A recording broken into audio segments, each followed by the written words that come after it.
Hi friends, this episode of the Cozy Lung Lounge is brought to you by Hootenanny Joy, where your health and wellness take center stage. At Hootenanny Joy, we know how overwhelming it can be to stay on top of your health, especially when life gets busy or chronic illness adds challenges. That's why we've created self-study programs designed to meet you right where you are. These programs are simple, flexible, and packed with tools to help you thrive. And they come with something extra, access to a live health coach. That's me, to guide you every step of the way. Whether it's improving your sleep, learning to nourish your body, or managing stress, our programs combine proven science with practical, real-life strategies. You can work at your own pace, get the answers you need during coaching sessions, and feel confident you're making progress. Ready to take that first step? Visit hootenannyjoy.com to explore the programs and choose the one that fits your journey best. Hootenanny Joy, because your health deserves a little joy.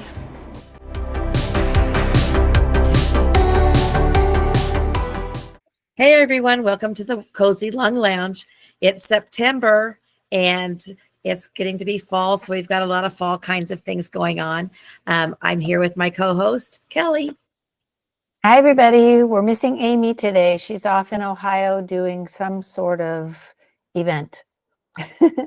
So it's the Gina and Kelly show today, but we're going to talk about understanding asthma today. And we could talk about asthma for days and days and days, but we're just going to talk about the basics, what it is. We'll talk about triggers, and we're going to talk about a little bit about treatments, and we'll go more in depth on treatments in other episodes, but we're just going to start easy today. So this month, like I said, is September. It's known, particularly in my area, and I know in other areas, as a really bad month for asthma. Asthma triggers really flourish in September. Here, I live in the cornfield, so we've got a lot of pollen, a lot of fields being harvested. We've got mold in the air. Everybody's back to school and trading around germs. So there's just triggers galore everywhere. And so this kind of name of the game, we want to make sure that everybody knows what the triggers are and how to watch out for them. Most definitely. And triggers are very important to know. People think of triggers such as mold or pollen or things like that, but everybody's triggers are different. Your triggers could be as simple as a change in the weather. It could be as simple as somebody next to you is wearing too much perfume. It could be something like your friend's dog. You go over to babysit your friend's dog for a night, and that will just set you off. So it's really important to dig deep and figure out what your triggers are so that you can do what you can to help avoid them. I had the most interesting patient this week. I do a lot of methacholine challenges. And so methacholine challenge is a test for asthma. And we can talk about that in a minute.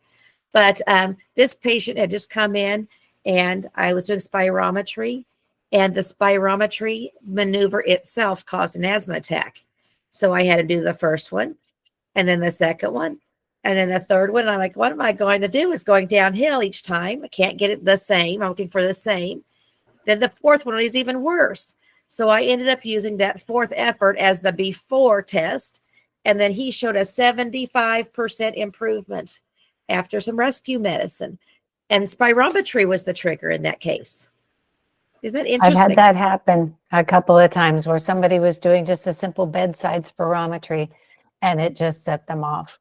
All that effort and all that hard breathing. So everyone's different.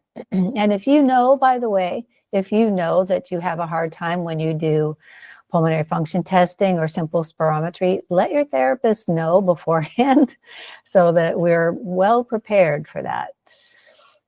There's a couple of other triggers that you might encounter. Cold air is one, and aspirin is another one, interestingly. And so there are tests in fancy pulmonary function labs that test for cold air and aspirin challenges and things like that. So the more severe your asthma is, you'll want to know what things bother you, and that might really exacerbate the asthma. And the word exacerbation just means an increase in your normal baseline symptoms.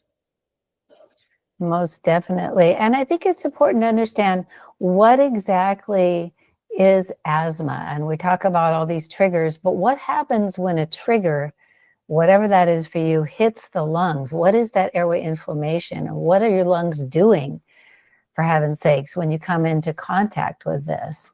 So if I had to define asthma, I would say this is your body's way of keeping out these offensive substances that you're very sensitive to in terms of an inflammatory response. I don't know, Gina, maybe you can simplify that. No, that sounds just exactly right. You have a couple of different areas in your lungs.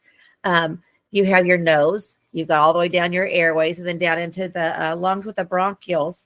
And all of those areas could become twitchy or more reactive. We've got smooth muscles around all of the airways, and so those could tighten up on any trigger. On the inside of the airways, we talk about inflammation. They could be swollen and inflamed. And not only inflamed, but there might be mucus in there getting secreted. So a lot of obstruction into those airways.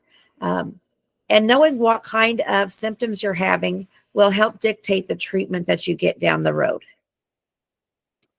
Absolutely. And so there's combination therapies, there's rescue therapies, but I just want to put a word in here about albuterol or whatever rescue therapy you're using. So if you're out and about somewhere and you start to feel your chest tighten up, you know that feeling, and you're using your inhaler and you're using it and you're using it, remember to go back and think about, why is my body reacting this way? It's trying to keep an offending substance out. And if you're still sitting there, wherever you are, in the middle of pollen going everywhere, or you're at a stadium somewhere where people are smoking all around you, that's kind of your signal to get up and get out of there, because then all you're doing is putting albuterol in the airways, which are trying to relax the airways, and they're just allowing more of that offending substance in. So if you don't get out of there and get away from it, it's never going to get better. And in fact, it'll only get worse as soon as the albuterol wears out. If you're still there in the midst of whatever it is that's getting you, it's only going to get worse. I remember years ago, I've got asthmatics in my house, and we sent my now 12-year-old off to see grandma and grandpa when he was a little guy, and he was sleeping in the loft where the cats all live, and he's very allergic. And so he coughed and coughed and coughed, while he was there. And I think he was down even for at least a week after that, trying to recover, because he had not just one day of exposure to those cats, but I think he might have had 48 hours of continuous exposure. And that's pretty hard on things. Now, this is kind of interesting about symptoms. How do you know you have asthma? What kinds of symptoms might you have? Everybody's different. Kelly and I, as respiratory therapists, we want to make sure that everybody's wheezing. All RTs want people to wheeze. Well, I kind of had to think differently, because in my family, my son only coughs. He doesn't really wheeze. He just coughs and has a quiet chest, but he has a huge response to albuterol. So you want to know what your triggers are, but then what do those triggers do, so that those are signs and signals to get up and get out of the way. And Gina, like you said, those symptoms can be really vague. They can be something just as simple as a headache or even a stomach ache. And your body's telling you, oh, there's something around here that I don't like. And so maybe it isn't out and out wheezing. Maybe it is just coughing, or maybe it's just a headache or a stomach ache, or some other feeling that, whatever it is that's surrounding me, I've got to get away from it. But I ask my patients all the time, please do your homework, that when your chest starts to feel tight, stop, have a look around you. Where are you? What are you doing? What's happening around you? What's the environment like? Are you indoors or are you outdoors? Are people smoking, vaping? What are you eating? And just all those things. What is your body coming in contact with when you start to feel that feeling? Because short of that, yes, we do have allergy tests where they go in and figure out exactly, what you're allergic to. But just being aware of the things that start tightening you up or giving you funny symptoms, and just staying away from those, and not being apologetic about staying away from those things. Living with a chronic respiratory condition doesn't mean giving up the things you love to do. At Blue Zone Health, we're here to help you breathe easier and rebuild your strength. Our online cardiopulmonary rehab program offers tailored exercises, self-management training, and expert support from certified respiratory therapists.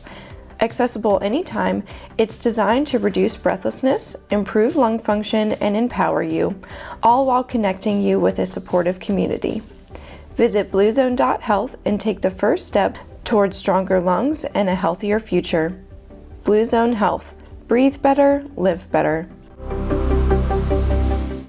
Now, before we go into asthma action planning, it's really important to get tested. So some people have had asthma their whole lives and know they have reactive airway. So that's just another name. Your airways are extra twitchy, more reactive than other people would be. You may grow out of it. You may grow back into it. You don't really grow out of it. You just get better equipped to deal with some of those triggers, and it could resurface at any time. We have people with COVID infections that have new onset asthma after that. I've got a good number of servicemen and women in my care that have been exposed to burn pits and such that have onset of asthma as well. And so the trigger for asthma could happen at any point in your life.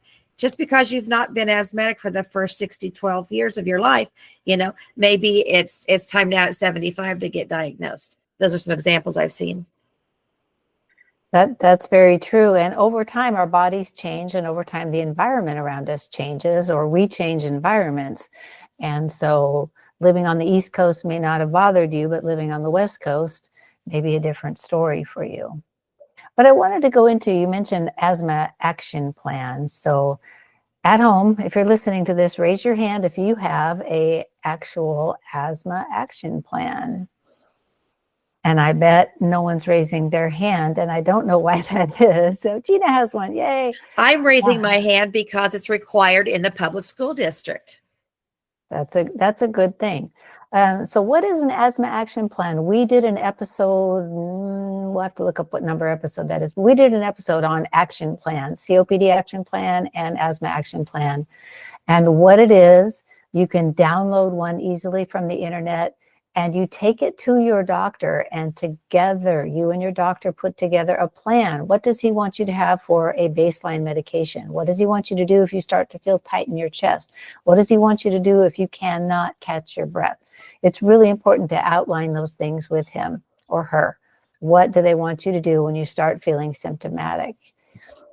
And one thing I wanted to throw in, we're going to talk about some asthma treatments. Our next episode is going to be with Matt Young, and we'll go deep into rescue medications, maintenance inhalers, things like that. But just to touch on the treatments for a little bit, before I forget, I want to also ask, raise your hand if you own a spacer.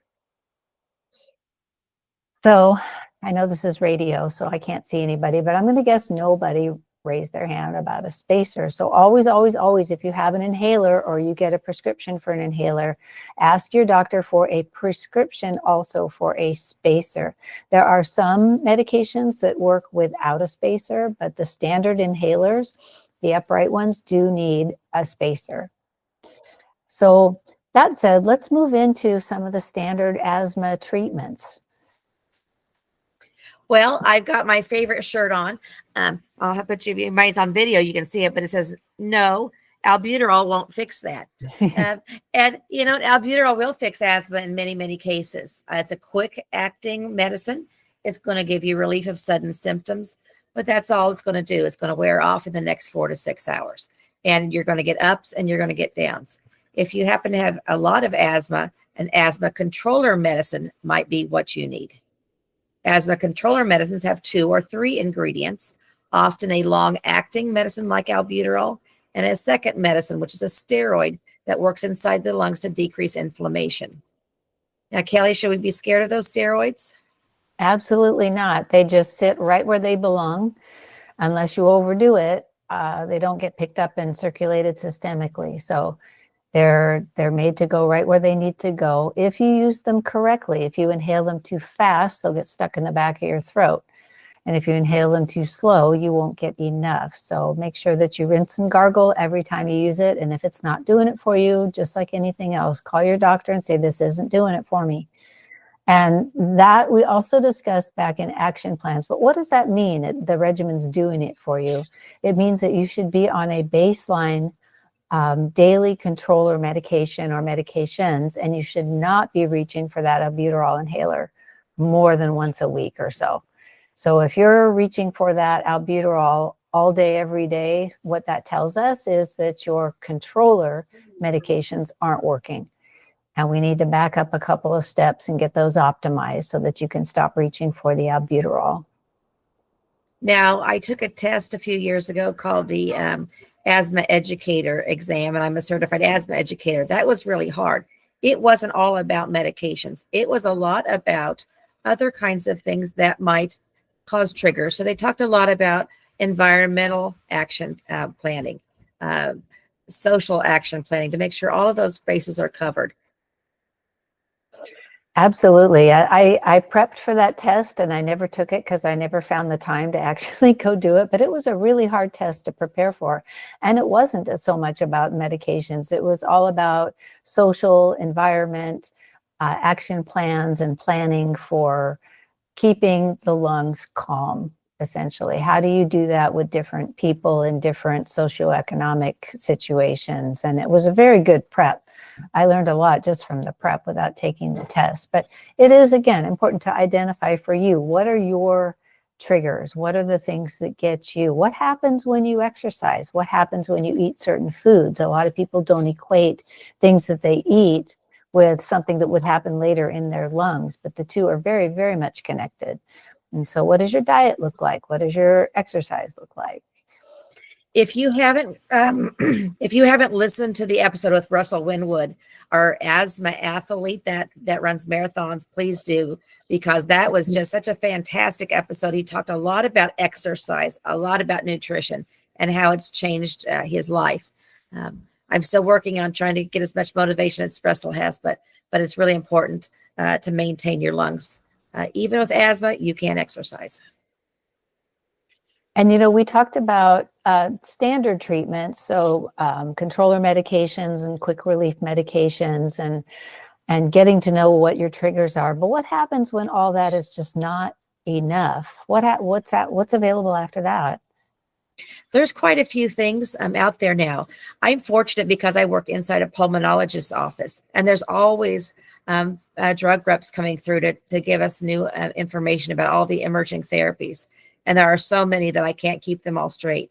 One that you're seeing a lot out there is the biologic therapies. There's names like Dupixent, Xolair, Nucala, Fasenra. Biologics is a new range of therapy for respiratory therapists. So I've been learning a lot, trying to teach other courses. But biologics block the type 2 cascade, which really decreases inflammation. No inflammation or decreased inflammation is the goal, which decreases your airways resistance. You want to keep your airways nice and wide open. This medication helps with that. That leads to less mucus, and it leads to less tissue destruction. And these are not working on any of your airways. They're working at the biologic level. One of the big indications for biologics is eosinophil count. So you'll want to have that regular blood test that you have. Look on there at the different types of blood cells, and you'll see eosinophils. And if you've got greater than 300, you've really got a strong indication for this type 2 inflammation that these biologics target. If you have a moderate eosinophil count around 150, you can use them in some cases. And then even if it's a little bit lower, you might want to try the steroids first. But your doctor can go through all of those. The eosinophil count is the key to many of these biologics. And they really are very in-depth therapies. It's very difficult to summarize easily what's happening, but there is the inflammation cascade. There's a trigger and your lungs say, no, thank you. And they let go of all these chemicals that help kind of close your lungs up so that you don't take in any more of that. And so what the biologics do is stop that process before it even starts, hopefully, to say, no, this pollen shouldn't bother you. So we're going to stop that process, that whole cascade of events that happens in the beginning. We are finishing up talking about asthma and emerging therapies. I'm not sure if I have this therapy right, Kelly, but eosinophil, you might see it on the commercials as Ohtuvayre. And what it is a PD3, PD4 inhibitor. And it's just an add-on therapy to help target some of those asthma things as well. So that's might be something that you might see in the doctor's office, some of these different kinds of drugs. What else is out there for asthma in the advanced world? Well, there's bronchial thermoplasty. That's for some really, really severe cases. What thermoplasty does, it's a controlled heat that burns the overreactive airways a little bit, so they don't react so badly when a trigger comes along. So by the thinking is that by decreasing the amount of reactive smooth muscle, you won't have such a severe attack when some sort of allergen comes your way. And that's something you can work with your doctor on to figure out if that's right for you or not. It's said to be a simple procedure. I worked in a hospital where we did those. I wouldn't call it so simple, but talk with your doctor about those. If you're thinking of any of these advanced asthma therapies, we know that you're already working with a doctor and have tried many things before. For future directions in asthma therapy, there's an organization out there in the world with my name, Gina, the Global Initiative for Asthma, and they do a lot of evidence-based therapies out there. And so every year they come out with new guidelines. And that's really where your doctors will look at to associations like that to get new therapies in the future. Most definitely. So I think that wraps us up for our September episode. Come visit us in a couple weeks where we have Matt back on and we're talking about rescue medications and maintenance inhalers and what do we use when. So thanks for joining us. Thanks, everybody. That's a lot of good asthma information. I look forward to Matt talking about inhalers. Hi, I'm Kelly, a registered respiratory therapist with Blue Zone Health. Do you feel breathless much of the time? Are you unsure of how to manage your breathlessness? Is it keeping you from doing all the things that you would like to do? I'm here to help you learn to work with your healthcare team to come up with a plan that will work for you. There are lots of tools, tips, and tricks and breathing exercises that you can do now that will help you breathe easier and more effectively. I look forward to joining you on this journey and empowering you to breathe better.